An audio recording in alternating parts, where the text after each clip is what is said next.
അമ്മയൊന്നും വീട്ടിലുണ്ടായിരുന്നില്ല. ആ ടൈമിൽ വീട്ടിൽ വെച്ചിട്ട് അച്ഛൻ ഈ കുട്ടിയെ ശാരീരികമായിട്ട് ഉപദ്രവിക്കാനായിട്ട് എങ്ങനെ സംഭവം ഒന്നും പിടികിട്ടാത്ത കാലത്ത് വെച്ചിട്ടുണ്ട്. അപ്പൊ അച്ഛനെ കാണുമ്പോൾ പഴയ അടുപ്പം ഈ കുട്ടിക്ക് തോന്നുന്നില്ല എന്നാണ് നമ്മളെ ഒരു തവണ ഉപദ്രവിക്കാൻ നോക്കിയ.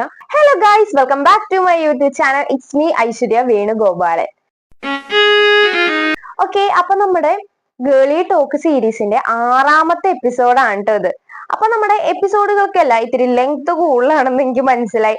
അത് കാരണം കൊണ്ട് തന്നെ ഞാൻ ഇനി തൊട്ടുള്ള വീഡിയോ ഒന്ന് ചുരുക്കാന്ന് കരുതി കേട്ടോ. അപ്പൊ എന്തായാലും നമ്മുടെ വീഡിയോ ഇനി അത്രയ്ക്ക് അങ്ങോട്ട് ലെങ്ത് ഉണ്ടാവില്ല, ലെങ്ത് കുറച്ചിട്ടുള്ള വീഡിയോ ആയിരിക്കും കേട്ടോ നമ്മൾ ഇനി റിലീസ് ചെയ്യാൻ പോകുന്നത്.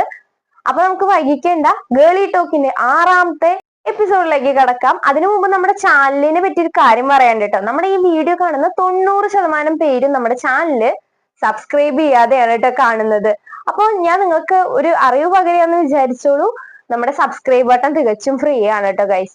അപ്പൊ എന്തായാലും സബ്സ്ക്രൈബ് ചെയ്തിട്ട് കാണും കേട്ടോ. അപ്പൊ നമുക്ക് എന്തായാലും നമ്മുടെ വീഡിയോ സ്റ്റാർട്ട് ചെയ്യാം. ഒന്നാമത്തെ ചോദ്യം ചോദിച്ചേക്കുന്നത് ഒരു ടീനേജിലുള്ള പെൺകുട്ടിയാണ് കേട്ടോ. അപ്പോ ഈ പെൺകുട്ടിക്ക് നമുക്ക് ലില്ലി എന്ന് പേര് കൊടുക്കാം കേട്ടോ. ഈ ലില്ലി സ്കൂള് വിട്ട് പോരുന്ന വഴിക്ക്, അപ്പോ അമ്മയൊന്നും വീട്ടിലുണ്ടായിരുന്നില്ല. ആ ടൈമില് അച്ഛൻ വീട്ടിൽ വെച്ചിട്ട്, സ്കൂള് വിട്ട് വന്ന സമയത്ത് വീട്ടിൽ വെച്ചിട്ട് അച്ഛൻ ഈ കുട്ടിയെ ശാരീരികമായിട്ട് ഉപദ്രവിക്കാനായിട്ട് ശ്രമിച്ചു ലില്ലിനെ. അപ്പോൾ ലില്ലിക്ക് അത് എങ്ങനെ ആരോട് തുറന്നു പറയണം, ഇതൊക്കെ പറയാൻ പാടോ? കാരണം ഇതൊക്കെ ആ ചെറിയ പെൺകുട്ടിക്ക് ഇത് അപ്പോ കിട്ടിയ പുതിയൊരു അനുഭവാ. എന്ത് ചെയ്യണം? ആ കുട്ടിക്ക് എങ്ങനെ സംഭവം ഒന്നും പിടികിട്ടാത്ത ഒരു സമയമായിരുന്നു അത്. അതിനുശേഷം ഈ കുട്ടിക്ക് ക്ലാസ്സിൽ നിന്ന് ഒരു കൗൺസിലിംഗ് പോലെ മോട്ടിവേഷൻ ക്ലാസ് ഒരു ടീനേജിലുള്ള കുട്ടികൾക്കൊക്കെ സ്കൂളുകാരെ ഏർപ്പെടുത്തുമല്ലോ. അങ്ങനെ ആ കുട്ടിക്ക് ആ കൗൺസിലിംഗ് ക്ലാസ് കിട്ടാനിടയായി. അതിനിടയിൽ വെച്ച് അവര് പറഞ്ഞു, നിങ്ങൾക്ക് ഇങ്ങനെ എന്തെങ്കിലും ബുദ്ധിമുട്ട്, ബാഡ് ടച്ച്, ഗുഡ് ടച്ച്, ആരെങ്കിലും നിങ്ങൾ അനാവശ്യമായി ഇന്ന ഭാഗങ്ങളിൽ തൊടുകയാണെങ്കിൽ അത് നിങ്ങൾക്ക് വീട്ടിലോ അല്ലെങ്കിൽ ടീച്ചേഴ്സിനോട് പറയാന്ന്. അപ്പോ വീട്ടിൽ നിന്നാണല്ലോ ഈ ദുരനുഭവം നേരിട്ടത് ഈ കുട്ടിക്ക്. അപ്പൊ ഈ കുട്ടി എന്ത് ചെയ്തു, ഈ കൗൺസിലിംഗ് കേട്ട് അതിൽ നിന്ന് ഇൻസ്പയർ ആയിട്ട് ഈ കുട്ടിയുടെ ക്ലാസ് ടീച്ചറോട് ഈ കാര്യം വന്ന് പറഞ്ഞു. അച്ഛൻ ഈ കുട്ടിയെ സ്കൂൾ വിട്ട് വീട്ടിൽ വന്ന സമയത്ത് അമ്മയില്ലാത്ത നേരത്ത് ശാരീരികമായി ഉപദ്രവിക്കാൻ ശ്രമിച്ചു എന്ന കാര്യം ഈ കുട്ടി ടീച്ചറോട് പറഞ്ഞു. ടീച്ചർ ഇത് കേട്ടതും നേരെ കുട്ടിയുടെ പാരന്റ്, അതായത് കുട്ടിയുടെ അമ്മേനെ വിളിച്ച് കാര്യം പറഞ്ഞു. അച്ഛൻ ഈ കുട്ടിയെ ഇങ്ങനെ ശാരീരികമായി ഉപദ്രവിക്കാൻ ശ്രമിച്ചിരുന്നു എന്ന് ടീച്ചർ അമ്മയെ വിളിച്ചു പറഞ്ഞു. ഇത് കേട്ട അമ്മ, സ്വന്തം മോളെ ഉപദ്രവിക്കാൻ ശ്രമിച്ച ഭർത്താവിന്റെ കൂടെ ഒരു സ്ത്രീയെ നിൽക്കില്ലല്ലോ. അപ്പോ അമ്മ എന്ത് ചെയ്തു, അച്ഛനായി നല്ല വഴക്കുണ്ടായി. എന്നിട്ട് മോളെയും വിളിച്ച് അമ്മയുടെ സ്വന്തം വീട്ടിലോട്ട് പോയി. തുടക്കത്തിലൊന്നും കുഴപ്പമുണ്ടായിരുന്നില്ല. അതിനുശേഷം ഈ അമ്മ എന്ന് പറയുന്നത് ജോലിക്കൊന്നും പോണില്ല, അച്ഛന്റെ വരുമാനത്തിൽ ജീവിച്ചിരുന്ന ഒരു ഹൗസ് വൈഫ് ആയിരുന്നു. അതിനുശേഷം അമ്മയുടെ സ്വന്തം വീട്ടിൽ പോയപ്പോ അവിടെ അമ്മയുടെ ആങ്ങളയുണ്ട്, ആങ്ങളയുടെ വൈഫ് ഉണ്ട്. അപ്പൊ ഈ ജോലിക്ക് പോവാണ്ടാണ് അമ്മ ഇരിക്കുന്നത്. ഹൗസ് വൈഫ് ആയിരുന്നല്ലോ, ഇതുവരെയും ജോലിക്ക് പോയിണ്ടായിരുന്നില്ല. അമ്മയായിട്ട് വഴക്കിടുകയാണ് ഇടയ്ക്കിടയ്ക്ക്. എനിക്കിപ്പോ ഒരു റീതിങ്ക് പോലെ വന്നേക്കാണ്, ഞാൻ ഇത് ടീച്ചറോട് പറയണ്ടായിരുന്നോ, അല്ലെങ്കിൽ എൻ്റെ അമ്മയ്ക്ക് കുഴപ്പമൊന്നും ഇല്ലായിരുന്നല്ലോ. ഇപ്പോ അമ്മയുടെ വീട്ടിലായിട്ടും അമ്മയ്ക്ക് കുറെ കുത്തുവാക്കുകൾ കേൾക്കേണ്ടി വരികയാണ്, ഞാൻ കാരണമാണ് ഇതൊക്കെ സംഭവിച്ചതെന്ന് നമ്മുടെ ലില്ലിക്ക് ഭയങ്കര സങ്കടമായിട്ട് ലില്ലി ചോദിച്ചേക്കാണ് കേട്ടോ. അപ്പൊ ലില്ലി എനിക്ക് പറയാനുള്ളത് എന്താ വെച്ചാൽ, ഒരിക്കലും ചെയ്തത് തെറ്റാണോ ഇത് തുറന്നു പറയേണ്ട കാര്യമാണ്. അത് വെച്ചിട്ട് ഏതൊരു അമ്മയും സ്വന്തം മോളെ ഉപദ്രവിക്കുന്ന അച്ഛനെ അല്ലെങ്കിൽ ഭർത്താവിനെ ആരും പിന്നീട് സ്നേഹിക്കാൻ നിൽക്കില്ല. കാരണം സ്വന്തം ഇത്രയും നാള് കഷ്ടപ്പെട്ട് വളർത്തി വലുതാക്കിയ പെൺകുട്ടീനെ അച്ഛൻ തന്നെ ഇങ്ങനെ ചെയ്യാന്ന് പറഞ്ഞാലോ, അത് ആർക്കും സഹിക്കാൻ പറ്റില്ല. പിന്നെ അമ്മയുടെ വീട്ടില് അമ്മയ്ക്ക് ചിലപ്പോ ഒരു മാമൻ, അമ്മയുടെ ആങ്ങളാന്ന് പറയുന്നത് ആളുടെ ഭാര്യയ്ക്കും മക്കൾക്കുമാണ് കൂടുതൽ ആളില് അവകാശം എന്നൊക്കെ വേണമെങ്കിൽ പറയാല്ലേ. അപ്പൊ അവരുടെ വരുന്ന ഷെയർ ആണ് അമ്മയ്ക്കും മോൾക്കും കൂടി ഷെയർ ചെയ്യപ്പെടുന്നത്, ലില്ലിക്കും ലില്ലിയുടെ അമ്മയ്ക്കും കൂടി. അത് അവർക്ക് ഇഷ്ടമായിരുന്നുണ്ടാവില്ല. എനിക്ക് പറയാനുള്ള കാര്യം, മോളും അമ്മയും ഒരു വാടക വീട്ടിലോട്ട് മാറുക. പിന്നെ ചെയ്യാനുള്ളത്, മോള് നന്നായി പഠിക്കുക, അമ്മോട് എന്തെങ്കിലും ജോലിക്ക് പോവാൻ പറയാ കേട്ടോ. അപ്പോൾ തന്നെ നിങ്ങളുടെ ഫിനാൻഷ്യലി ഇത്തിരിയും കൂടി ഇൻക്രീസ് ആവും. മാറി താമസിക്കുക. അപ്പൊ ഈ തല്ലൂട്ടം, ഈ വഴക്ക് പറയല് ഒക്കെ ഒഴിവാവും കേട്ടോ. ഇത്രയേ ഉള്ളൂ. നിങ്ങൾക്ക് വേറെ എന്തെങ്കിലും സജസ്റ്റ് ചെയ്യാണ്ടെങ്കിൽ കമന്റ് ആയിട്ട് ഇടുക. അടുത്ത ചോദ്യം നോക്കാം. അടുത്ത ചോദ്യം ചോദിച്ചേക്കുന്നത്, ആളുടെ പേര് സ്വര എന്ന് വെക്കാം കേട്ടോ. അപ്പൊ സ്വരയുടെ അച്ഛൻ കുട്ടിക്കാലത്ത് സ്വരേനെ ഫിസിക്കലായിട്ട് ഉപദ്രവിച്ചിട്ടുണ്ട്. അപ്പോ ആ ടൈമിൽ ഈ കുട്ടിക്ക്, കുഞ്ഞു കുട്ടിയാണല്ലോ, അറിയണ്ടായിരുന്നില്ല, സ്വരയ്ക്ക് അറിയണ്ടായിരുന്നില്ല ഇത് ഫിസിക്കൽ അസോൾട്ട് ആണെന്ന്. പക്ഷെ വലുതായിപ്പോ നമ്മൾ നേരത്തെ പറഞ്ഞ പോലെ ഒരു ടീനേജ് പ്രായമായപ്പോഴാണ് ഇവർക്ക് ഇത് ഒരു ബോധം ഉണ്ടാവുന്നത്. എന്ത്, അച്ഛ അന്ന് ചെയ്തത് മോശമായിട്ടുള്ള ശാരീരിക ഉപദ്രവമായിരുന്നു എന്ന് ഈ കുട്ടിക്ക് മനസ്സിലായി. ഇപ്പൊ അച്ഛനെ കാണുമ്പോൾ അത് അന്നൊരിക്കലാണ് ആ കുട്ടിക്ക് ഉണ്ടായുള്ളൂ. ഇപ്പൊ ഇതൊക്കെ മനസ്സിലാക്കിയപ്പോ അച്ഛനെ കാണുമ്പോ ആ പഴയ അടുപ്പം ഈ കുട്ടിക്ക് തോന്നുന്നില്ല എന്നാണ് ഇതിലിട്ടേക്കുന്നത് കേട്ടോ. സ്വര ഇങ്ങനെ നമുക്ക് സ്വാഭാവികമായിട്ടും നമ്മളെ ഒരാൾ ചതിച്ചു, ഒരാൾ ഉപദ്രവിച്ചു, അത് നമ്മൾ ബോധമില്ലാത്ത പ്രായത്ത് എന്ന് പറഞ്ഞാൽ ഇതിനെ പറ്റി തിരിച്ചറിവില്ലാത്ത പ്രായത്ത് നമുക്ക് അനുഭവിക്കേണ്ടി വരിക. നമുക്കത് നമ്മളത് തിരിച്ചറിയുമല്ലോ, ഇത് എന്നെ ഇദ്ദേഹം ചതിക്കുകയായിരുന്നു, അല്ലെങ്കിൽ എന്നെ ഇയാള് ഉപദ്രവിക്കുകയായിരുന്നു എന്നൊക്കെ നമുക്ക് മനസ്സിലാവുമ്പോൾ നമുക്ക് അവരോട് തീരാത്ത വെറുപ്പുണ്ടാവും. അത് ഈ കുട്ടിയുടെ കുഴപ്പമല്ല. അധികം ഇപ്പോഴും പണ്ടത്തെ ആ നോട്ടൊന്നും അച്ഛൻ ഇപ്പൊ കാണിക്കുന്നില്ലെങ്കിൽ, പൊട്ട രീതിയിലൊന്നും നോക്കുന്നില്ലെങ്കിൽ മിണ്ടാവുന്നതിനൊന്നും കുഴപ്പമില്ല. എന്നാലും അധികം ആ അടുപ്പം ഇല്ലാണ്ടിരിക്കുക തന്നെയാണ് കേട്ടോ നല്ലതെന്നാണ് എനിക്ക് പറയാനുള്ളത്. പിന്നെ മോൾക്ക് കൂടുതൽ താല്പര്യമില്ല ആളുടെ ഒപ്പം ജീവിക്കാൻ, മീൻസ് ഒരു വീട്ടിൽ താമസിക്കാൻ താല്പര്യമില്ലെങ്കിൽ ഹോസ്റ്റലിലേക്കോ എന്തെങ്കിലും മാറും, നല്ല ജോലിക്ക് ശ്രമിക്കുക കേട്ടോ. എന്നിട്ട് പുറത്ത് എവിടെയെങ്കിലും നോക്കുക. അപ്പോൾ ഈ ഫേസ് വീണ്ടും വീണ്ടും കാണേണ്ടി വരില്ലല്ലോ. പക്ഷെ ഞാൻ പറയട്ടെ, നിങ്ങള് അമ്മേനെയും ഒന്നും ആരും ഇവിടെ മറക്കരുത്. നിങ്ങളുടെ ഇത് പറന്നുയർന്ന് നിങ്ങളുടെ വിദേശത്ത് പോയി ജോലിക്ക് നോക്കുമ്പോ വീട്ടിലുള്ളവര് നിങ്ങളെ വളർത്തി വലുതാക്കിയതാണെന്നൊന്നും നിങ്ങൾ മറക്കരുത് കേട്ടോ. അടുത്ത ചോദ്യം നോക്കാം കേട്ടോ. എന്റെ അമ്മായിച്ചൻ കുടിച്ചു വന്ന് എന്നോട് മോശമായി പെരുമാറാൻ നോക്കി. ഞാൻ അത് കുറെ പണിപ്പെട്ടാണ് രക്ഷപ്പെട്ടത്. പിന്നീട് എന്നോട് അയാൾ അങ്ങനെ പെരുമാറിയിട്ടില്ല. ഇപ്പൊ എന്റെ 2 വയസ്സുള്ള മോളെ ആൾ എടുത്തുകൊണ്ട് നടക്കുമ്പോ എന്റെ നെഞ്ചിൽ ഒരു തീയാണ്. കുട്ടിയുടെ അച്ചാച്ചൻ കുട്ടിയെ എടുക്കാൻ പാടില്ലെന്ന് എങ്ങനെയാ പറയാ? കുട്ടിക്ക് അച്ചാച്ചനെ ഭയങ്കര ഇഷ്ടാണ്.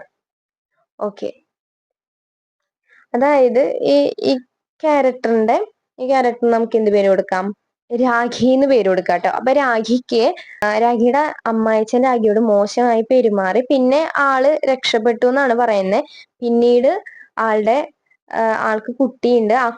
ആ മോളേനെ ഈ അമ്മായിച്ച എടുക്കുമ്പോ എടുക്കാണ്ടിരിക്കാൻ പറയാനും പറ്റില്ല, കാരണം അച്ചാച്ചനാണ്. പക്ഷെ രാഖിക്ക് ഭയങ്കര പേടിയാണ്, തന്നോട് കാണിച്ച പോലെ, അതൊരു പെൺകുഞ്ഞാ, അപ്പൊ കാണിക്കോ എന്നൊരു പേടിയാണ്. എന്താ ചെയ്യേണ്ടതെന്നാണ് ചോദിച്ചിരുന്നത്. ഇപ്പൊ ഒരാള് നമ്മളെ ഒരു തവണ ഉപദ്രവിക്കാൻ നോക്കിയ ആളുടെ ഉള്ളിൽ ആ ഒരു മൃഗം എന്ന് പറയണ അത് ഉറങ്ങിക്കിടക്കഞ്ഞി ഉണ്ടാവും. അത് ആൾക്ക് സാഹചര്യം വരുമ്പോ ആ മൃഗം പുറത്തു വരും. അത് അങ്ങനെ ഒരു സംഭവമാണ്. അപ്പൊ ഈ കുട്ടീനെ എടുക്കരുത് നമുക്ക് ഡയറക്റ്റും പറയാൻ പറ്റില്ല, കാരണം കുട്ടിയുടെ അച്ചാച്ചനാണല്ലോ. ഇപ്പൊ അതും ഇന്ന് പെൺകുട്ടി ആൺകുട്ടി എന്നുള്ള ഒരു വ്യത്യാസം ഈ കാര്യങ്ങൾക്കൊന്നും ഇല്ല കേട്ടോ. അപ്പൊ എന്തായാലും താനിത് ഹസ്ബൻഡിനോടൊന്ന് തുറന്നു പറയുന്നത് നന്നായിരിക്കും. എന്നെ ഇങ്ങനെ ചെയ്യാൻ ഒരു തവണ എനിക്ക് ഇങ്ങനെ പറ്റിയിട്ടുണ്ട്, അപ്പോ എനിക്കൊരു പേടിയുണ്ട് മോളെ എടുക്കുമ്പോ. അങ്ങനെയുണ്ട്, അധികം എടുക്കാൻ കൊടുക്കാണ്ടിരിക്കുക. പിന്നെ ഞാൻ പറയാച്ചാ, ഒരു പരിധി കഴിഞ്ഞ് നമുക്ക് ഇങ്ങനത്തെയൊക്കെ നേരിട്ട് തുടങ്ങിയ നമ്മൾ ഹസ്ബൻഡായിട്ട് സെപ്പറേറ്റ് ഒരു വീട് എടുത്ത് പോകുന്നതാണ് നല്ലത്.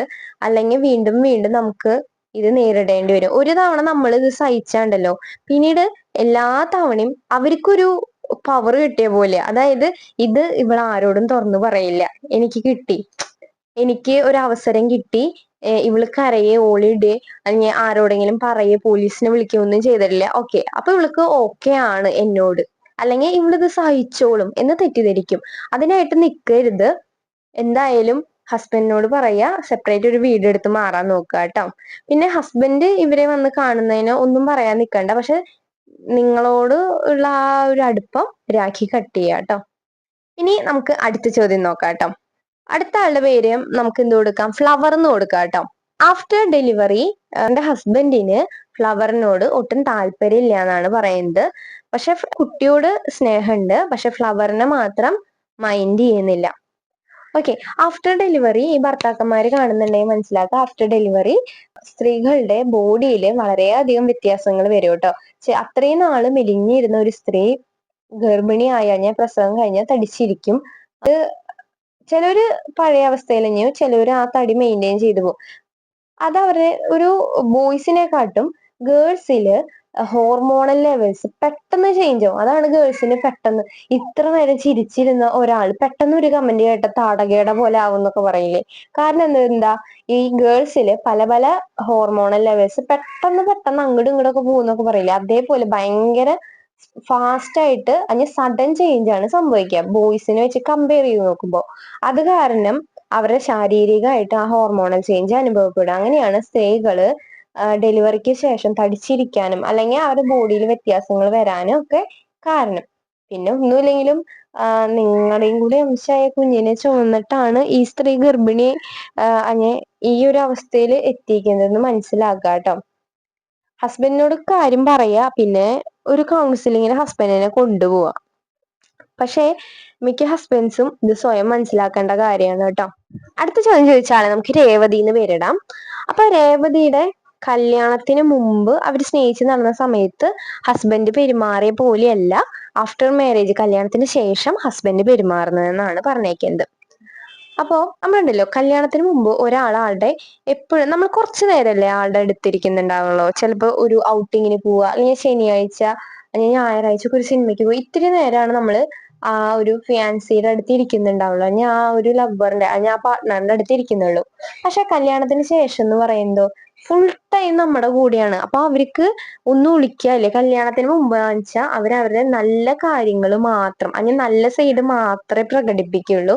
നിങ്ങളോട് ദേഷ്യപ്പെട്ട തന്നെ അപ്പൊ തന്നെ അത് സോൾവ് ചെയ്യണ മോഡലില് അത് കൊണ്ടുപോകും. അവരവരെ ഒരിക്കലും മോശം സൈഡ് അവിടെ പ്രകടിപ്പിക്കില്ല. കാരണം ഇത്തിരി നേരത്തേക്കല്ലേ ഉള്ളൂ ഈ പരിപാടി, ഇത്തിരി നേരല്ലേ കാണുന്നുള്ളൂ, ഫുൾ ടൈം നിങ്ങൾ അവരുടെ ഒപ്പം ഇല്ലല്ലോ. അപ്പൊ അവരെപ്പോഴും അവരുടെ നല്ല കാര്യങ്ങൾ മാത്രമാണ് പുറത്ത് കാണിക്കുക. പക്ഷേ ആഫ്റ്റർ മാരേജ് നിങ്ങൾ അവരുടെ കൂടെ എപ്പോഴും ഉണ്ട്. അപ്പോ എന്ത് ചെയ്യും, അവർക്ക് അവരുടെ കാര്യങ്ങളൊന്നും ഒളിക്കാൻ പറ്റില്ല. കാരണം എത്ര നാളെ ഒരാള് എല്ലാം അടക്കി പിടിച്ച് നല്ല കാര്യം ആളുടെ നല്ല സൈഡ് മാത്രം കാണിച്ചിരിക്കുക ഒരിക്കലും പറ്റില്ല. അപ്പൊ എന്ത് ചെയ്യും, ആളുടെ സ്വഭാവം ഒറിജിനൽ സ്വഭാവം കാണിക്കാൻ തുടങ്ങും. ഇതാണ് ആഫ്റ്റർ മാരേജ് സംഭവിക്കുന്നത് കേട്ടോ. നിങ്ങൾ വിവാഹത്തിന് മുമ്പ് ആളോട് തുറന്ന് സംസാരിക്കാം.